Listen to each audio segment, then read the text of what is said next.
What's up YouTube? Welcome back to the channel, and today let's overclock this AMD Threadripper system that we built a couple of days back on this channel. Let's begin.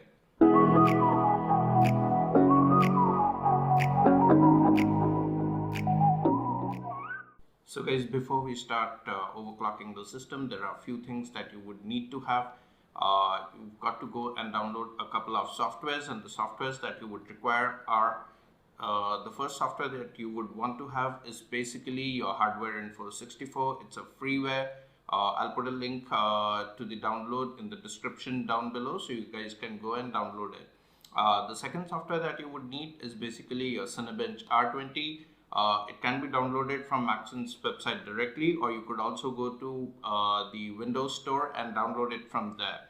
And the third software that you would need is basically OCCT, which is more or less for go and do the testing or do the stability test on your system. So basically these are the three softwares that you would want to have. Additionally, you can also download Prime 95 and ADA 64. In my case, I feel that more or less if my OCCT is running for about kind of 3 to 4 hours without any crashes, I would consider my system to be perfectly stable. So it all depends upon you, how comfortable you are with your overclocking, how much stability would you want to go and check. So it all depends upon you. So basically there are three softwares that you would want to have.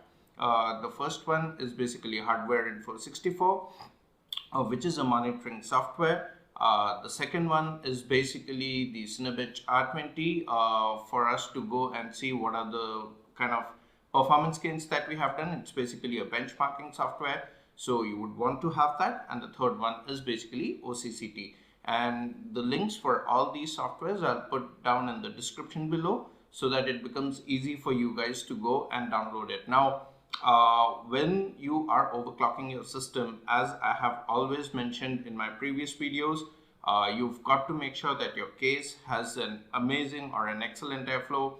Your cooling system or your cooling solution should be really good. Otherwise, Threadripper actually is going to create issues if you go and do overclocking.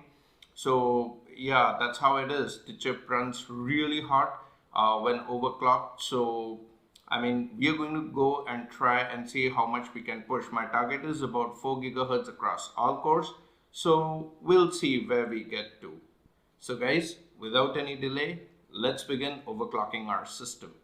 Alright guys, so the first thing that we've got to do is after we enter our operating system, in my case it's Windows 10 here. So the first thing I'm going to do here is I'm going to go and open up Cinebench R20, which I have downloaded. And I'm first going to go and give it a run to see what kind of scores am I getting. Now this would be the baseline from where we are going to progress and see how much more increments that we can get while we are overclocking. Now as this software is running, what we would like to do is you would also want to go and open up hardware info 64 just to see what frequencies are you currently running at. So as this test is running, I hope our software can open up. Alright, so as you can see here, currently we are running at 1.12 volts and our current speeds are somewhere in the range of 3.7 gigahertz.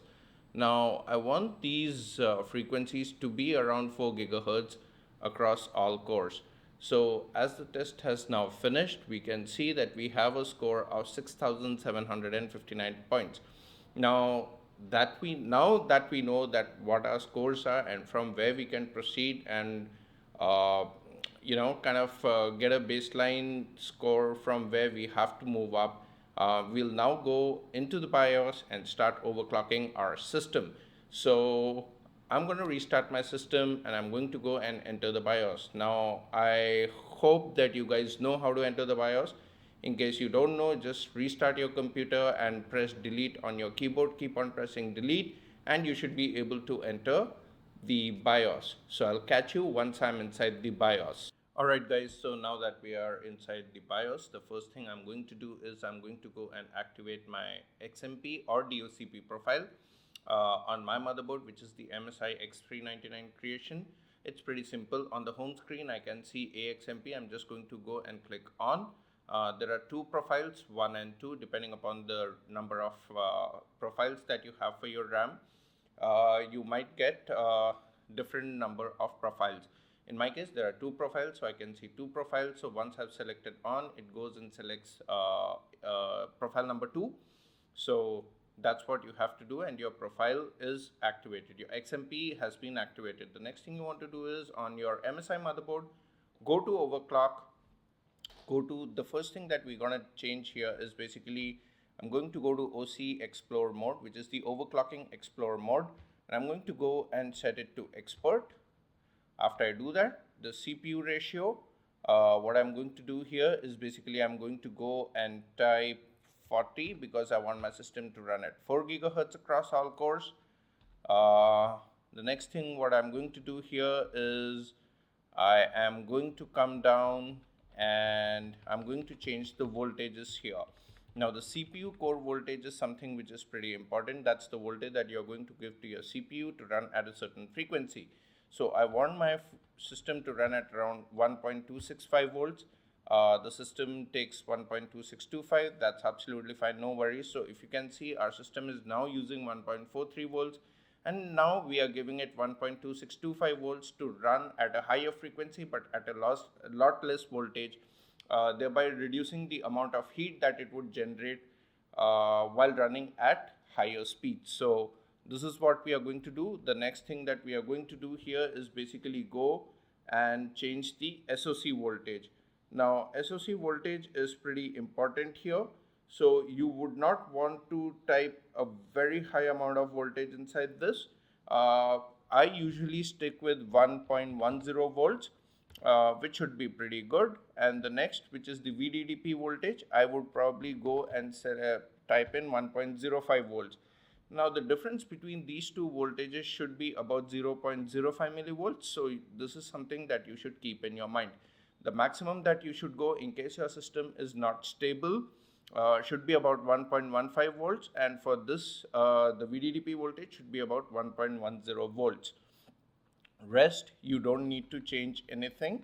We are now going to come down and we are going to go and change some CPU features. So for this, no, I'm sorry, it's not here. I need to go and find it out.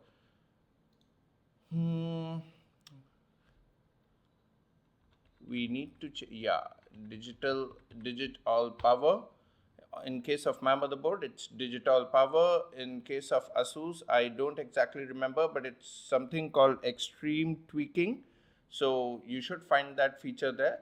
CPU load line calibration control, I'm going to go on my motherboard, I'm going to go and select mode 6. On Asus motherboard, you could perhaps select level 5. That should be pretty okay. And this is mainly what you need to change to overclock your Threadripper CPU. It's pretty easy. It's not very difficult. In fact, I find it to be easier to overclock a Threadripper or an HEDT platform processor as compared to a mainstream processor. So this is what you have to do. I'm going to go back to motherboard settings. I'm going to go save and exit. And I'm going to save this and reboot my system into Windows. Now, in case your system doesn't boot up, which the chances are probably pretty low, you would probably want to go back to the BIOS and change some values. Probably you should try changing the voltage settings, and that should actually help you boot back into the Windows. So just gonna save this and we're gonna boot back into the Windows, and I'll see you in a minute.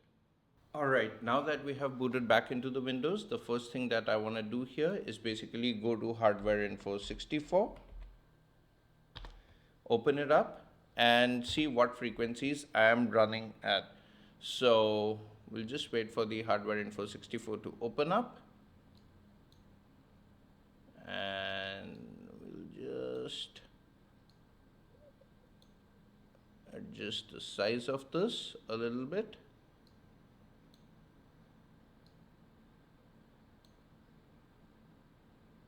So that we can see this clearly. Perfect. So now as you can see, all our cores are now running at 4 gigahertz. So these are the cores, and we are running at 4 gigahertz. Now, if you are not able to boot into the Windows properly, again, you would want to go back to the BIOS and change the voltage, or maybe just come down a little bit on the frequency.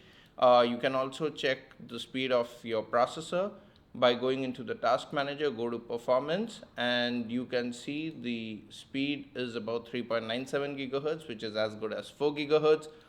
So now technically we have a processor which has been overclocked. Now the next thing that I'm going to do here is again go and run Cinebench and see if my system is stable.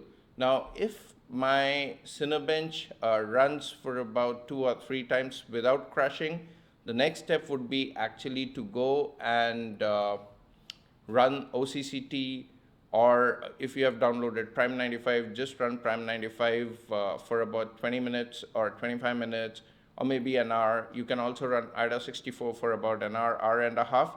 So if your system just stays stable without crashing, that means your overclocking is absolutely fine. And once you have overclocked your system, you should actually take also care of the temperatures that your system is currently maintaining. So as you can see, currently my temperature is at about 89.5 degrees. Now that is pretty understandable because this is a 16 core processor running at 4 gigahertz. It's bound to get hot, and I don't think my system would ever have this kind of workload for this on this processor.